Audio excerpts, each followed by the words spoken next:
This podcast is brought to you by Infrastructure Masons, uniting builders for the digital future.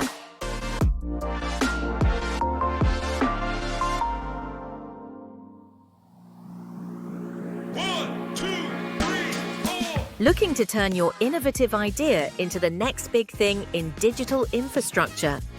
The iMasons Incubator is here to help you connect with industry leaders, spark awareness, and accelerate your path to success.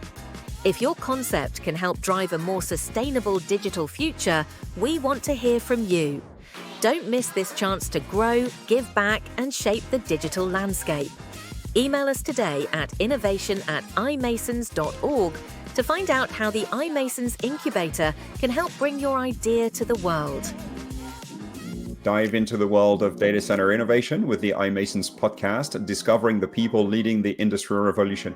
My name is Romain Tranchant, and today I'm joined by Joel Farrington, UK Sales Manager for the Critical Power Division at Legrand. He brings his experience in guiding clients through complex power infrastructure decisions. We will unpack together the shifting dynamics between clients, operators, and suppliers, and explore what it takes to design accountable, future-ready systems. Welcome to the Innovation Podcast. Joel, that's a pleasure to have you here today. Thank you very much for taking the time to speak with me. Thank you for having me. Appreciate it. Thank you, Romain. For maybe the listeners that don't know you or maybe Legrand, do you want to give us maybe the extended version of your introduction? Yeah, I'd love to. Thanks again for having me. Thanks everyone for having me here. For those of you that aren't already aware, I'm Joel Farrington. I work for Legrand Data Center Solutions. My role within that is the critical power side of the portfolio that we have in our infrastructure providing. Again, for anyone that doesn't know, that would include anything from MV to LV transformers, bus bars, switchgear, UPS, and open rack busway. So from a product point of view, that's where I spend most of my time. In addition to that, I also have a wide encompassing role in terms of who I speak to day to day. So that could be end users, consultants, contractors, colos and operators. So it's quite a wide encompassing job, very varied. There's never a boring day, put it that way. It's very interesting that when we met up, actually, and when I got to discover your roles, you were talking a lot about the different shifts that are happening between purely proposing products to clients to the new, I would say, revised role of advisor that has been coming away. And all of this is commented from the fact that things are a lot more integrated. It's no longer, clients are no longer thinking on a component per component basis. Can you just unpack that for us? Take us through maybe what it was until now, how things are changing, and maybe some of the key drivers behind it. Yeah, for sure. I wanted to be careful not to undermine the hard work that everyone's done before, because component purchases have been relatively isolated. I think that's understood, and they're definitely becoming more and more integrated and more specialized. So it's never been really easy, but the complexity has absolutely increased. And I think a lot of that is because of we've got just at a high level, we've got buildings that are shrinking, we've got loads that are increasing, and it's kind of the perfect storm that we have as a market, combined with the fact that you've got let's say a number of contractors, a number of consultants, a number of operators trying to deliver when you've got program is absolutely king, and accelerating that program is usually the first conversation that we're having. It's a perfect storm, and I think that's definitely changing the way the engagement piece works. There are certain products that we would use to cool, let's say, as an example, the data center infrastructure, like a very popular example of computer room air conditioners that would be on the perimeter of the room, blowing cool air, and you reach a point where that's no longer feasible to cool the loads that we have in the rack. This is, I'm saying something that's probably well understood by a lot of your listeners right now, but just as a very basic example and a very well-known example, we're now talking about cooling 100, 150, 200 kilowatts per rack. And when I say rack, I'm talking traditional rack, 600 or 800 wide. I know much higher loads are being referenced as well, megawatt racks and things like that. I think when you drill down into the detail, they're often much wider and in many ways could be seen as a suite of 5 or 6 racks. So just as one example, I think that's what's driving the engagement change for sure. And so you mentioned something very interesting. We never used to think about the rack itself as a determining factor of the infrastructure that needs to support it, whether power or cooling, actually, either way. But what it feels to me is that there is now the requirements are no longer just the operator saying, we think the market is going to be at 10 kilowatt a rack, 20 kilowatt a rack. So therefore, we're going to build a data center with the capacity to cool this. And it's a lot more about the actual end client coming and specifying very descriptively what they actually want. Is that true? Is that what you see out there? Yes, definitely. I think if we take an example of that and why that is, going back some time, there was a lot more what I would call retail colo operators or MTDC operators that would deploy a certain ceiling of power available to the rack. And whoever came in, they could just make small tweaks to, let's say, rack tappers, which you can actually see in the background here. And that would be relatively simple as long as you didn't exceed the amperage or the power available at the main feed. You can do that. Obviously, with a move to wholesale colo, where an end client might be taking an entire row, an entire data, an entire building, and now an entire campus, that changes things dramatically in terms of which is natural for any purchase, I would say. The more space you're taking in a single location, the more clout, the more say you have in the overall design, the more the jeopardy on the business for the end user, and the heightened awareness that has to be brought to how that's delivered, not just a deployment, but also how it's maintained.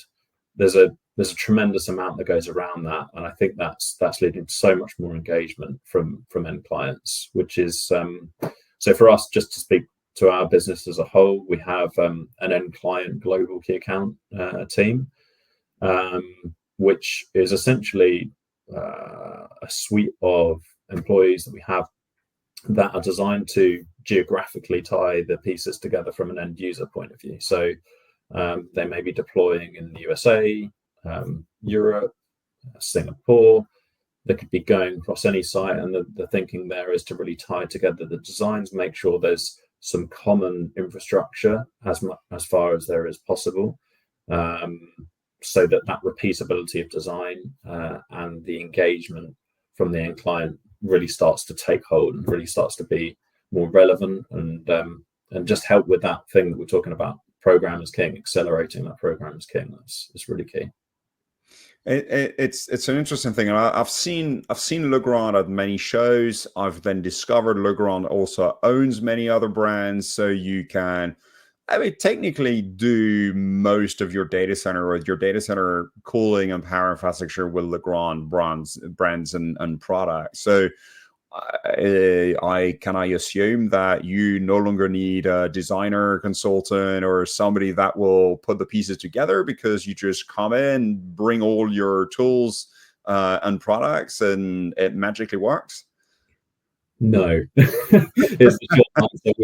We would highly encourage for everyone to continue to design, to engage with their designers that are, exemplary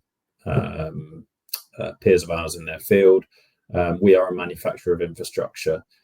We have a certain degree of, let's say, design influence, workshopping with those global businesses that are designing world-class designs, but we're in absolutely no appetite to take away that design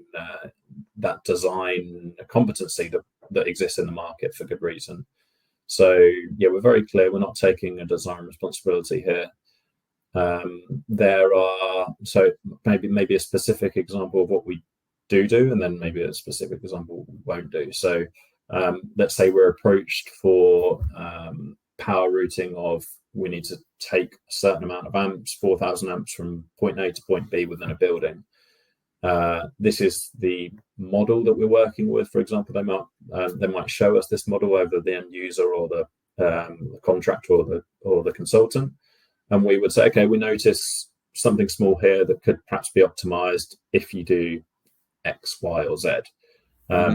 Then our role in that, let's call it specification, is that comment, and backed up by the facts and backed up by the technical benefits, and sometimes commercial benefits, often commercial benefits that will come with that.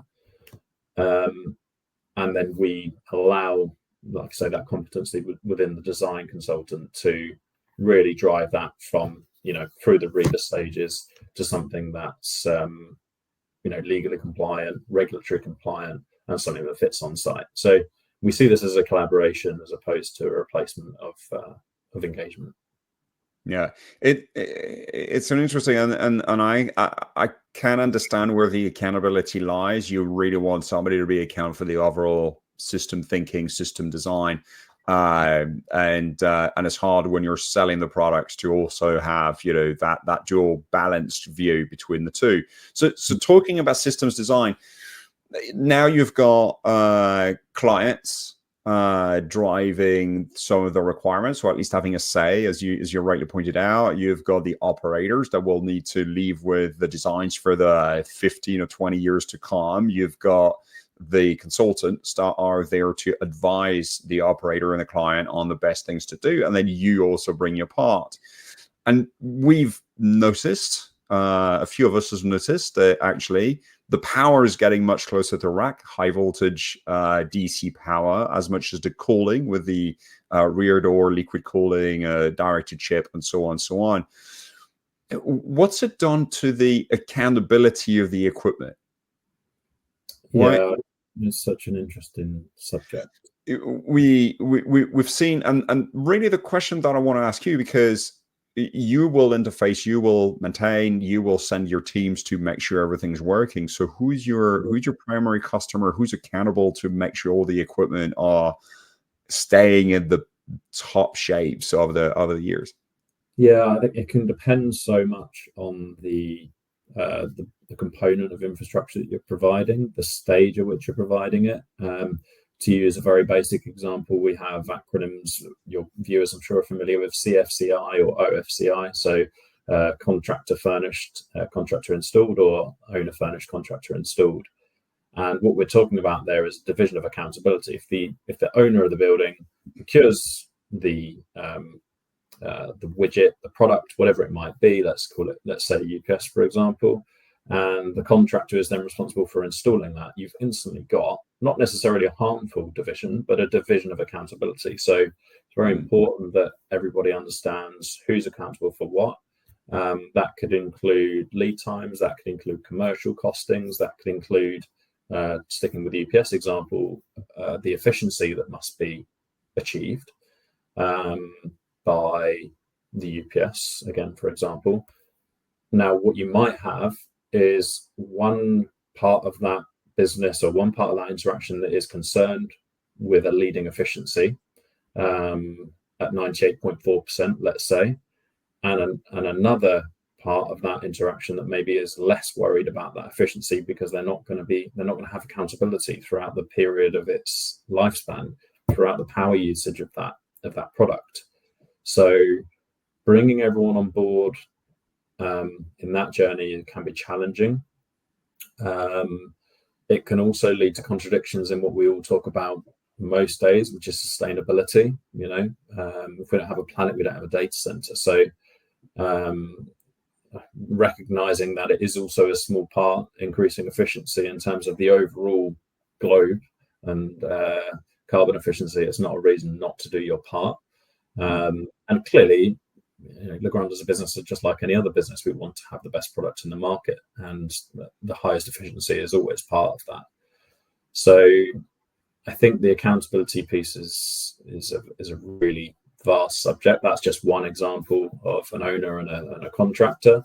You can also have parts of the business where capex and opex are split. So you've got one guy holding the purse strings for capex, one gal holding the purse strings for the opex, and in which case you then, even in the same business, and whilst it's easy for me to snort at that, I think, well, I understand that. I have to look at where I'm measured and where's my performance measured in any business. I do think the industry could definitely look at more cohesion within that. And I think there's been regulations that have been brought in to try and the European regulations for energy efficiency to try and keep that common goal in mind. It's certainly easier written and said than it is executed and actually done. But yeah, I think the accountability is a huge part.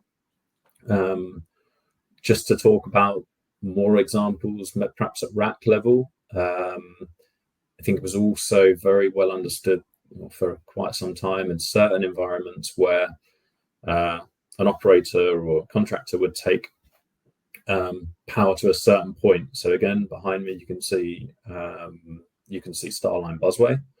That would often be considered as the colo's furthest point forward. They would deliver the power, and they would deliver the tap offs for a certain level.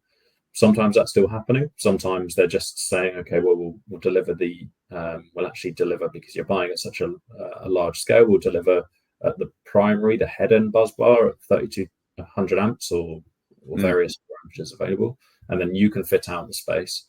The key thing that we're seeing, and the key move that we're seeing within this, is the cooling side, because as we said earlier, you can only get a certain amount of kilowatts of cooling with perimeter cooling, which is a simple demarcation in many ways. Now, when you need a secondary cooling loop, either for temperature or for pressure, we have to have a CDU in place. And I've heard a lot of operators talking about, well, we need to own that. That's part of what we must own. And then further downstream from that, we will allow our clients to take the ownership. So this isn't something that Legrand actually experience in terms of a difficulty, but we know it is a pain point when you've got an operator wanting to have a good and a productive relationship with an end user, but actually what's going to happen, and is the design going to change from now to 4 weeks to 6 weeks time? Varying loads with such a fast moving GPU roadmap, it becomes a very difficult thing to predict, and actually is what's been written to design now going to age well in a number of months' time when it comes down to being deployed. And then you've got varying, obviously, on-chip cooling, direct to chip cooling is becoming very widely adopted. So then you now have a server manufacturer that must be able to facilitate that. You've got misconceptions in how much heat extraction that can actually take. Now, we know that it's the most efficient because the cooling medium is literally intimate contact with the chipsets. But misconceptions still in the market that people think that that's the only cooling medium you would need in that instance, and the data that we're seeing is 75-80% maximum can be extracted by that. So you need a secondary cooling medium, like let's say a rear door cooler, or even traditional room cooling. So you've got a hybrid cooling approach there that has to be considered, not as a nice to have, but it has to be considered to make sure you've got the right environment for your compute to go in. So again, it's a perfect storm. You've got end users, colos and operators, contractors. I heard a comment from a contractor quite recently that said, this direct to chip is all very well and good, but how do I test and commission and prove that the installation that I've done is sufficient? Whereas I usually use traditional load banks. are NVIDIA going to give me X amount of servers, millions, hundreds of millions of pounds worth of servers for me to do that commissioning? And the answer was Easy. no. So yeah, I think the way that the market is approaching ordering, delivering, commissioning, running a data center is filled with demarcations of accountability. And one of the things that we do as a business at Legrand, and I know many others will do, is look at stakeholder involvement and make sure that we are fulfilling the needs of each business, and perhaps raising a flag as to where there's awareness that needs to be taken to there's a gap here, or we actually think there's a duplication here, or various points. But again, just like I said with the design, it's our role in fixing that is often at a passenger seat level. We're not there to take over design, take over the entire project, but more just to make sure we're doing the right thing for the end user, the colo, the planet, dare I say, to overstate our involvement. It's just about making sure that the engagement is there, I'd say. It's absolutely fascinating, and another aspects of what I see as a evolve between facilities and IT is also the fact that operators or people you're working inside the data center now are even working in the same spaces. So differently, the demarcation of accountability becomes a little bit more strenuous when we've got maybe a facilities person and an IT person that can work inside exactly the same server, making that box really small. So yeah, thanks very much for unpacking this to such great details, because I don't think people really understand, or maybe I had a full view of to what that actually entailed, especially at the conception stage. You were saying earlier that your role and the role of manufacturers actually was evolving to become a little bit more like advisors, especially advisors as to what their equipment would do. And knowing that Legrand, and not just Legrand on the market, but a few of the manufacturers have got quite wide scale and wide array of things to sell. So has it been just a natural transition for you to actually go from maybe describing your product offering to being able to maybe make sure they all work together? Or has maybe Legrand actually hired persons now that's specialized in actually dropping in when there is a need to actually work on integration? Yeah, absolutely. And I think this has come about through, certainly for us as a business at Legrand, Legrand growing through acquisition. When we go back as far as 2005, that was when Zucchini, casters and transformers were brought into the portfolio. But not until 2018 were Servotech and Raritan rack PDUs, and around about the same time Starline rack busway, at which point Legrand Data Center Solutions was formed officially. And since then, I think 4 or 5 different acquisitions have happened in that. So switchgear, UPS, and as that product portfolio grows, the responsibility on us as a business to deliver that as a whole grows with it. So just to speak openly and honestly about my place within that, I'm a product generalist because of the amount of product that I have in my ownership and the amount of stakeholders within the data center market that I interact with. So the way that Legrand as a business, and obviously every business will do this differently, they will procure a market leader and allow that what's made that business successful to continue, what's made that the people within that business to continue to grow, and the ability and the competency to continue as it was. So what you actually end up with is pockets of product specialists within that, which know everything about, they eat, sleep, and dream transformers, if you can imagine that. But that polarized approach is necessary. But I think solutions architects is one of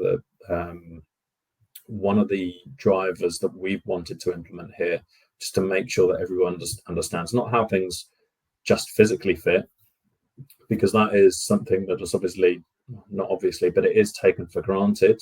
Somebody says, there's a UPS, there's the switch gear. All we need to do is glue the pieces together. And more often not, in a complex built environment, that can be complex. It can be very simple. I think upfront design work in that is critical, even when you're talking about components of infrastructure that are owned by the same company. There's cross-factoral, whatever anyone says, there's always cross-factoral engagement needed. To use an example, when you take a high power bus bar, which will take the current from one to the other, the phases, the electrical phases across those need to match. It doesn't matter if they don't, but you would need to orientate those, you would need to flip that. So we actually have a solutions architect team led by Steve Davis at Legrand, who will look out for those things, but also electrical fault levels and how that cascades down into protecting the compute, which is everybody's objective here. Is we don't lose sight of the end in mind, because you can get people that get very fixated on one piece, but ultimately there's a business output at the end of this, which is compute power and profitability and sustainability at the end of that. Everything else that happens is to achieve that. So we're in a privileged position to have so many components of infrastructure within the data center environment, because we're actually able to create a very unique situation and a fully Legrand built data center. Not everyone has that. Other companies have, let's say, the same amount of products, but maybe not the right amount of cohesion. But that's, everybody has the ability to do that. It's just about the appetite and where you engage and how. And just to come back on one of your comments, we'll get fixated because we're all technicians at heart, right? If not geeks. So we love those technical problems to solve. Makes us feel good. That said, with the advent of architects, solutions architects in those companies, Legrand included, that means there is a point in time when the data center is design, build, operated, and so on, where you might want to bring actually that skill set to the table. Do you want to do it as early as possible? Do you want to do it just in time? Do you want to do it from afar? Do you want to actually have that person at the table consistently? What's the engagement model with solution architects? It's a really good point, and I would say our engagement at various points would depend on who we're talking to. So we actually we have quite close relationships with some of the cost planners and the quantity surveyors. We have an engagement with the design consultants, and we have an engagement with the contractors. So the point at which we would engage with the design, the necessity for which changes, if there's stage 2, let's say everyone knows exactly what they want, they've delivered a building like this before, just play devil's advocate, is there any need for us to be involved? So that's the first question we ask ourselves before becoming involved. If the answer is no, then we don't get involved. Sure. There are more often than not, though, we're coming across issues that we say, and the stock phrase tends to be, if we'd seen this earlier, if we'd known about this earlier, there's much more we could have done to make it a smooth project, a smooth quoting process, smooth estimation, whatever it might be. So yeah, the need for involvement changes across who we're engaging with and how much input is needed. But I would always say it should be as early as engagement as possible. It's easy to say, and it's a very easy thing. I mean, how many times do we see this day to day in everything, not just our working lives, but if, buts, and maybes, and how hindsight can often make us insane, can make us go insane.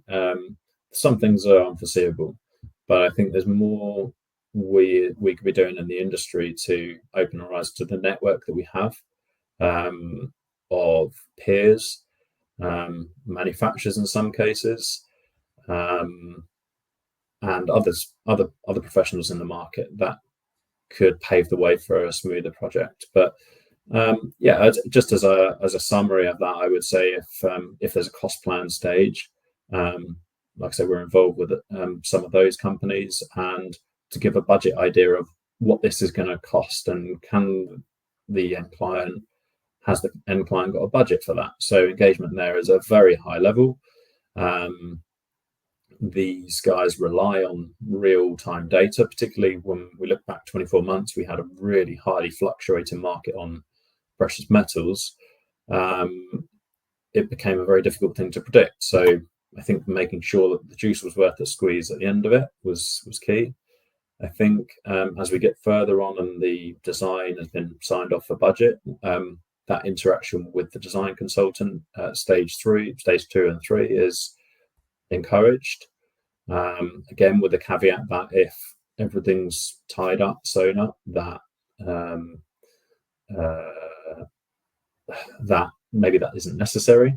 Mm-hmm. I think we see 80% of the time there's something there and it's worth a conversation. And what I would call better to have and not need than to need and not have. Building that network of people around you that you you can rely on for, let's say, a real picture of what can be done, and knowing that you can turn to someone, a design consultant, for instance, can turn to a peer in the market, and that peer says, "I don't know, but I'll find out." And I think that's something that many of us could do better at. And then in terms of engagement with the contractors, that's something that we pick up at around about the same REBA stages sometimes, and often at stage 3 to 4. That's definitely part of where most of our time is spent. The challenge with that is the conversation I have. The first subject is, how quickly can I have it? Okay, yeah, fair. And sometimes my question back has to be, what do you want to start with? And it's amazing how many conversations I'm having where people want this mythical thing. They don't know what they want yet, but they're asking me to deliver it in record time. Yeah. With no context to the end of it. So that can be a very challenging. And we know that the industry as a whole is under immense pressure to deliver. So that's not manufactured or as a stick to beat us with, but it's definitely something that we're having to confront at a certain point where we say, well, okay, ask me for something quicker, but what do you want? I'll come back on 2 points that you mentioned, because you make a real good case on 2 things. One is bring us as early as possible because we can be helpful, and I guess is the second one is our equipment can do certain things, but they're not, there's a level by which they can operate. So you want to have that information as accurate as possible, right? And I get those things. And especially when we're talking about speed, right? Speed to market, right? But let me play devil's advocate, because if I'm an operator, I've hired a team of consultants, which I pay, handsomely, as they should be, for the role that they're playing in designing and construction my new data center. And by principle, if there is more people around the table early, I'm going to slow things down, because there is more discussions, more meetings, more ideas being floated to be checked and so on. So I'm slowing things down. And also, I'm bringing Legrand to the table. Does that mean I'm not considering any of the other ones, right? So can you take me through why that might be true, might not be true, maybe other ways to actually work around that? Yeah, I think it's a very good point, and one that we see very regularly. I guess it comes down to being vendor agnostic. It comes down to not limiting options, and it comes down to making sure you can deliver ultimately what we were talking about earlier: compute at on time, on spec, and sustainably. I can't think of a single example where anyone in my business has banged someone over the head saying you must use Legrand, you must use Legrand. It's not so much about that, but more about, okay, let's have a conversation about what we have to offer, and how that could be implemented as an option in the design. It's very rare that we would see a closed specification, because it limits market availability. If one supplier goes pop, for example, then what do you do? So I suppose the most obvious thing that I can say to that point is we'd make sure, or we know that the consultants would make sure that we're not the only vendor that they were engaged with to get product information. And it is often product information. When we look at, just to come back to a specific example, when we look at UPS, the end user might say we need a minimum efficiency of 98%, and then that limits the amount of companies that that design consultant can engage with in order to achieve what they've had specified to them. I'm going to throw a curveball at my own point here, but there are instances where I've been talking to operators about high efficiency UPS, and they've said, well, I don't care because my client pays for that. So coming back to the accountability point, but that's just one example of where we would certainly be one of a few, as opposed to just one, and then it increases the risk. Yeah. We obviously know that there are quite often intellectual property rights here at play, and perhaps NDAs. There's obviously a trust element where we work, I think, in a very closed environment to the outside world. However, news travels, and I think if you tell the wrong person the wrong thing, you know, we've seen instances of that, and it's not pleasant. No. Not, of course, within our business, but you need to be able to rely on the discretion of the individual you're talking to as well as the business. So there's certainly things like that at play, and I think also it's very difficult for a designer to spatially plan when they're perhaps looking at lots of different options for, let's say, buzz bar, because that buzz bar might be a different thickness, a different height, width, depth. The dimensions for planning are often very different. So we'll actually see a generic buzz bar layout that's provided, which we're absolutely comfortable with. What it doesn't always take into account is the size taken, and then that can cause clashes for other services. So I think it's absolutely true that we don't want to undermine anyone's position in the market, and we don't want to claim that we know better in any form, but just to be around the table and to be one of the things that we do is spend a lot of time talking to our peers in the consultant part of the market to say, hey, if you know much about this innovation, whether that be just a market innovation or a product innovation that we have. And awareness is the keyest word within that. So are you aware of this? And I think how that awareness is then applied to the day-to-day work is a totally different thing, right? So we make sure we're not being too pushy at all, because ultimately how that awareness and how that product is adopted into a scheme is very much a part of how we would engage with the end user to start with, how we would engage with the colo, and how we would engage with some subdivisions of the market as well, and the contractors. So it's not the designer's responsibility to take our product and push it onto everyone else, but just to be aware of it so that they know how to bring it into a scheme alongside our existing work with end users and other parts of the market. Very cool.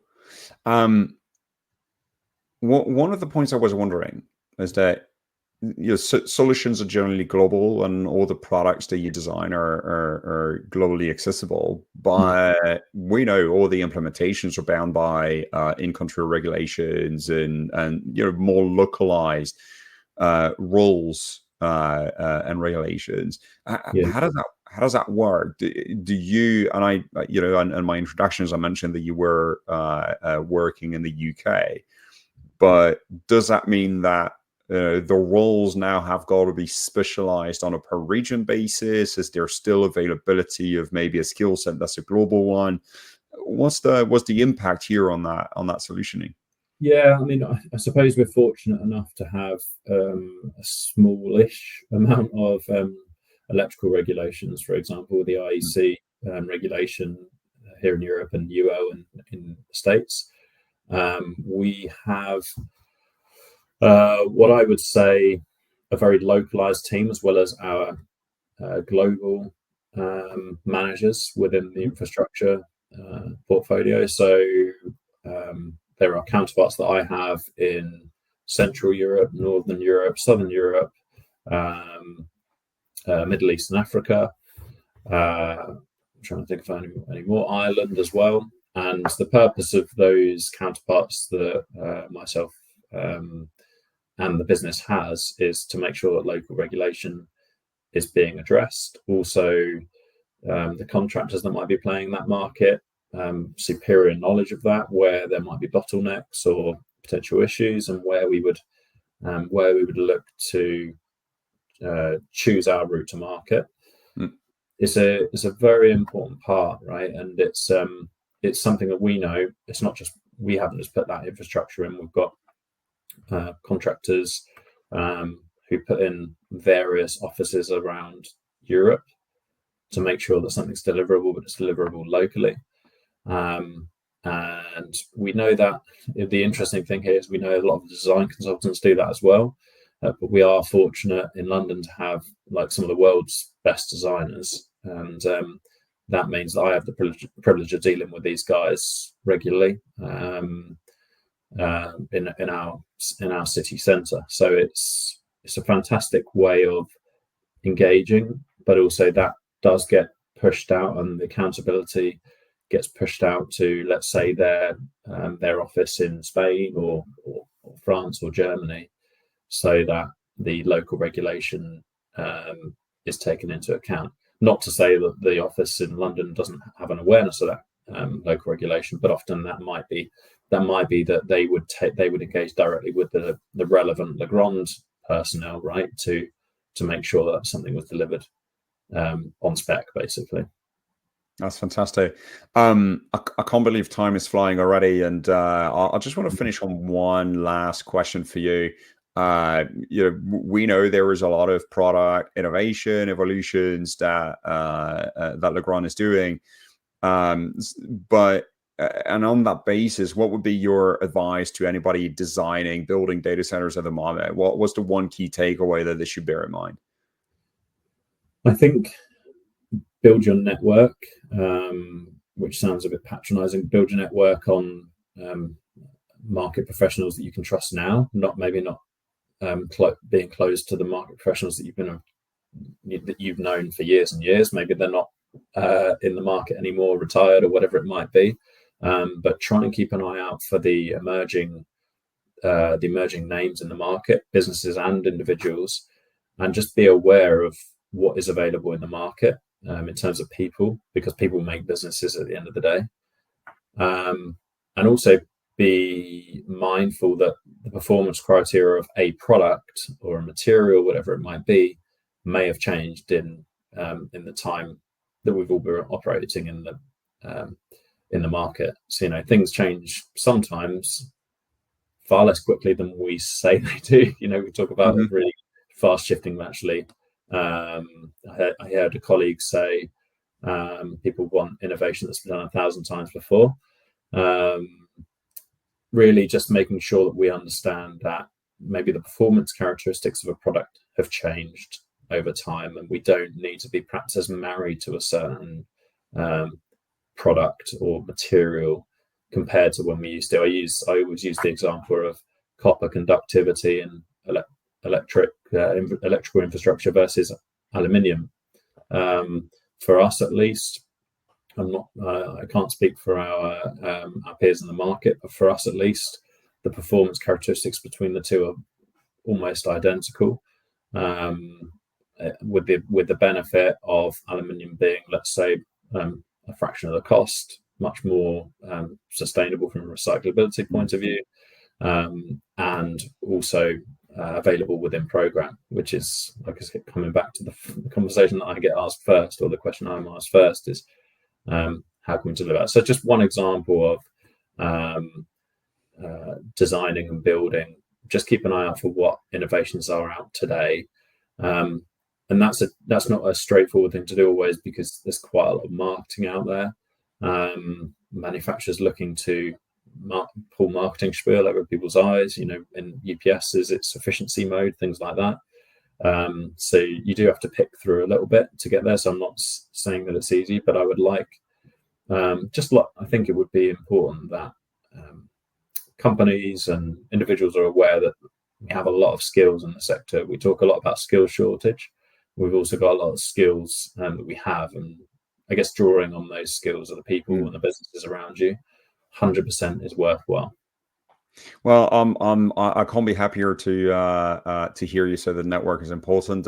It being an iMasons podcast where we tend to bring actually people together. So very much there, and an unplanned answer. So thank you very much for that one. This brings us to the end of the podcast, Joel. That has been an absolute pleasure to actually go through the changing roles of engagements in the manufacturer sector. Thank you very much for taking the time, answering all the questions. I would like to point to our listeners that if you wanted to reach out to Joel and either learn more about him, his role, or the various equipment that Legrand is selling, that you can go to joel.farrington@legrand.com.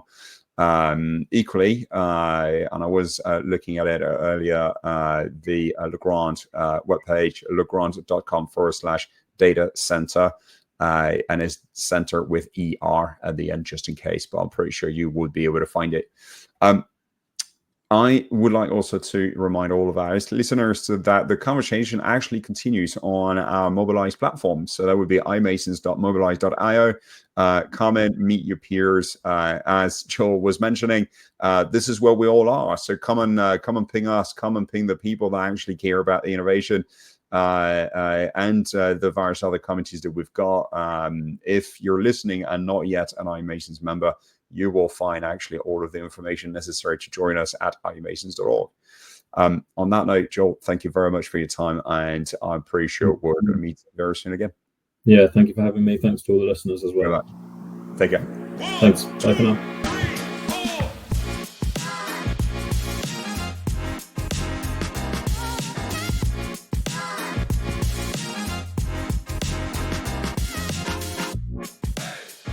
Infrastructure Masons is a global, non-profit, professional association of individuals connected and empowered to build a greater digital future for all.